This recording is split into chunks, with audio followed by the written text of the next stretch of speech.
बिहार विधानसभा चुनाव 2025 के लास्ट में होगा।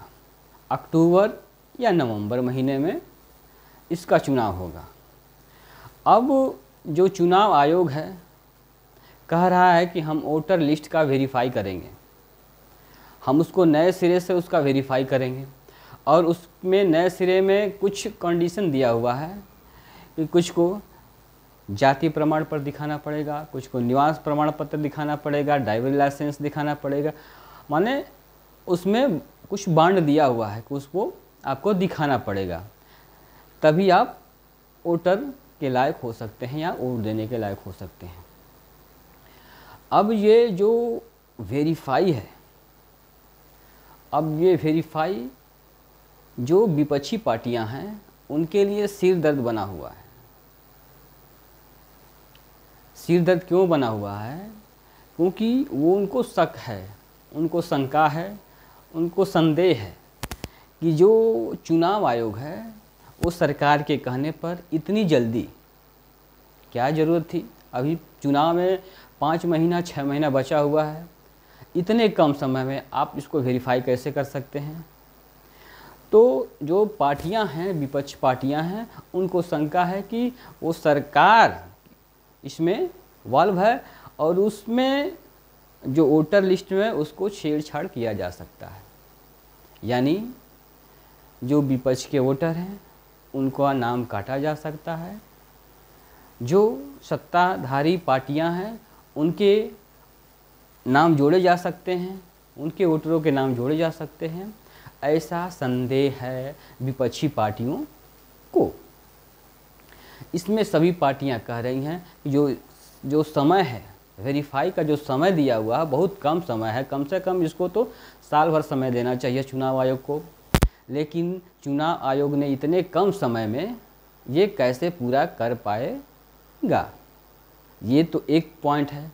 दूसरी जो पॉइंट है उसका विपक्ष पार्टियों का, वो कह रही है कि जो इतना कम समय में, जो आप जानते हैं कि बिहार के लोग अदर स्टेट में मतलब हर बिहार को अदर स्टेट में जितने भी स्टेट हैं बिहार को छोड़ के, यूपी हो गया, मध्य प्रदेश हो गया, गुजरात हो गया, तमिलनाडु हो गया, कर्नाटक हो गया, आंध्र प्रदेश हो गया, राजस्थान हो गया, मुंबई हो गया, मतलब हर स्टेट में बिहार के लोग जाके वहाँ पे अपना नौकरी करते हैं, रोजगार करते हैं या जो भी है वो करते हैं काम।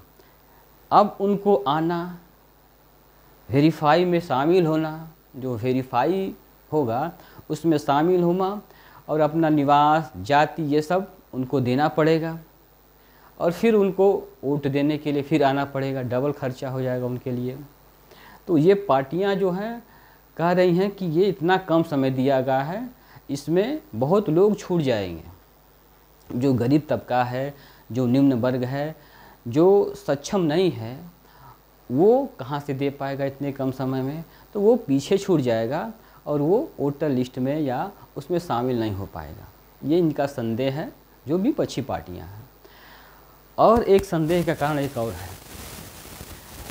वो कारण क्या है? वो कारण है जो महाराष्ट्र में चुनाव हुआ था, जो विधानसभा की महाराष्ट्र की जो चुनाव हुआ था अभी 2024 में नवंबर में विधानसभा के जो चुनाव हुआ था उसमें एक खामियां पकड़ी गई है और जो मुख्य पार्टियां हैं उसने खामियां पकड़ी है। कांग्रेस ने खामियां पकड़ी है। 2024 में मई में चुनाव हुआ था लोकसभा का और नवंबर में चुनाव हुआ था विधानसभा का। ये देखिए मैटर, इसको ध्यान से सुनिएगा आप लोग कि जो चुनाव हुआ था, जो महाराष्ट्र में लोकसभा का चुनाव हुआ था वो आपका मई में हुआ था और जो विधानसभा का चुनाव हुआ था वो नवंबर 2024 में हुआ था।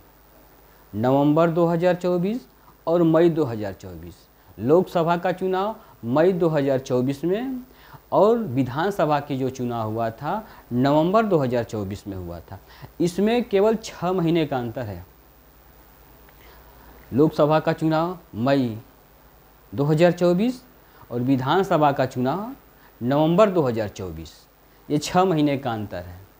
अब इसमें खेल क्या हुआ था, जो मई से नवंबर के बीच में 40 लाख वोटर बढ़े, 40 लाख मतदाता बढ़ गए।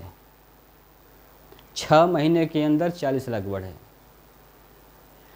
और जो 2019 में चुनाव हुआ था विधानसभा का और जो 2024 में लोकसभा का चुनाव हुआ था, लगभग 4.5 साल, 4 साल 6 महीना का जो ये अंतर है, यानी 19 में जो चुनाव हुआ था विधानसभा का और 2024 में जो लोकसभा का चुनाव हुआ था, ये लगभग 4 वर्ष 6 महीने का अंतर है। इसमें वोटर मतदाता की संख्या 32 लाख बढ़ी थी। 4.5 साल में 32 लाख मतदाता बढ़े थे। लेकिन 2024 लोकसभा और विधानसभा के जो चुनाव हुआ था, मई में चुनाव 2024 में लोकसभा का चुनाव और नवंबर 2024 में विधानसभा की चुनाव हुआ था। ये 6 महीने में 40 लाख वोटर बढ़ गए। वो 4.5 साल में 32 लाख बढ़े हैं। और इसमें क्या हुआ था, 6 महीने में 40 लाख वोटर बढ़ गए। ये जो कांग्रेस है ये आरोप लगा रही है, किस पे, सीधे सीधे बीजेपी पे आरोप लगा रही है कि ये जो मतदाता संख्या है उसमें छेड़छाड़ किया गया है, उसमें छेड़छाड़ किया गया है और अपने लोगों को बढ़ाया गया है और जो अन्य पार्टियां हैं, जो विपक्षी पार्टियां हैं, उनके वोटरों का नाम काटा गया है। पहला।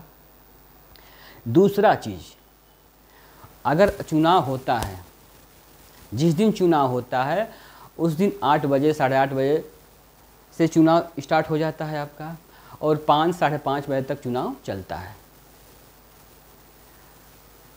अब क्या होता है, पूरे दिन भर चुनाव चला, मतदाता वोट दिए, ठीक ना, अपना मत दिए और लास्ट में क्या होता है, जब मतदाता ख़त्म हो जाती है, जब वोट डालना ख़त्म बंद हो जाता है, तो जो चुनाव आयोग होता है वो उस दिन रात में अपना मत प्रतिशत निकालता है कि कितने लोग कितने % वोट पड़ा है, या लोकसभा का चुनाव हो या विधानसभा का चुनाव हो, विधानसभा का चुनाव या लोकसभा का चुनाव, दोनों में उसी दिन उसी रात को परसेंटेज पता चल जाता है कि कितना % वोट पड़ा है। लेकिन जो नवंबर 2024 में विधानसभा का जो महाराष्ट्र में चुनाव हुआ था, उसमें शाम को मतदाता वोट की ख़त्म हो गया, वोट पड़ गया, 5 बजे बंद हो गया। अब उस दिन जो चुनाव आयोग है उसने बताया कि 58% वोट पड़ा है। उस दिन उसने बताया कि 58% वोट पड़ा है। लेकिन क्या हुआ, दूसरे दिन, उसके अगले दिन उसने कहा कि नहीं, 66% वोट पड़ा है। इतना वोट का गैप कैसे हो गया भाई? कोई भी जो पढ़ा लिखा व्यक्ति है, जो जानकार व्यक्ति है, वो पूछेगा आपसे, चुनाव आयोग से पूछेगा, विपक्षी पार्टी जो सरकार में है उनसे पूछेगा कि इतना % कैसे बढ़ गया। 1% 2% हो सकता है, लेकिन आप सीधे 58 से 66% की वृद्धि, 66% बढ़ गया। उस दिन आपने बताया कि 58% है, अगले दिन बता रहे हैं कि नहीं 66% वोट पड़ा है। इतना वोट % कैसे बढ़ गया? और एक बात और, ये तो दूसरा पॉइंट हो गया, जो कांग्रेस सरकार, जो मुख्य पार्टियां हैं, उसने आरोप लगाया है सीधे सीधे सरकार के ऊपर और चुनाव आयोग के ऊपर। तीसरी बात है इसमें कि जो जितने बूथ, 12,000 जो बूथ महाराष्ट्र में जो बूथ हैं, उन पे उनकी संख्या बढ़ी थी। जो लोकसभा में, जहाँ पे लोकसभा में कांग्रेस ने जीत हासिल की थी, उन्हीं पे ये संख्या में हेर फेर किया गया है और वहाँ पे वो पार्टी हार गई और दूसरी पार्टी जीत गई। दूसरी पार्टी का मतलब भाजपा जीत गई वहाँ पे, या उसकी सहयोगी पार्टियाँ जीत गई। ये खेल हुआ है।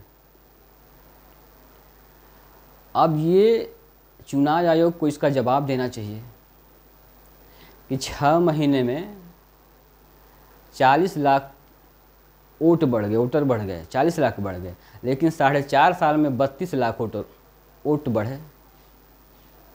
ये कैसे हुआ? दूसरी बात, परसेंटेज है, 58% से 66% कैसे हो गया? ये मुख्य 2 बातें हैं और इन 2 बातों पे सीधा सवाल कांग्रेस सरकार कर रही है। अब इसमें कांग्रेस ही नहीं, जो आम जनता है वो भी सवाल करेगी कि ये इतना बड़ा उलटफेर कैसे हो गया। अब सरकार तिलमिलाई हुई है। जवाब पूछा गया है चुनाव आयोग से, लेकिन सरकार के लोग हैं जो वो जवाब दे रहे हैं। अब वो भी कैसी जवाब दे रहे हैं, जिसका कोई न सिर है न पाँव है, उल्टा पुल्टा जवाब दे रहे हैं। अब देखिए, अब जो चुनाव आयोग है वो भी जवाब कैसे दे रही है, वो भी जवाब घुमा के दे रही है। स्पष्ट जवाब नहीं आ रहा उसका कि इसमें इतना वोटर कैसे बढ़ गए और जो परसेंटेज कितना बढ़ गया, इसमें खेला हुआ है। तो फिलहाल ये तो चुनाव आयोग है, चुनाव आयोग को निष्पक्ष चुनाव कराना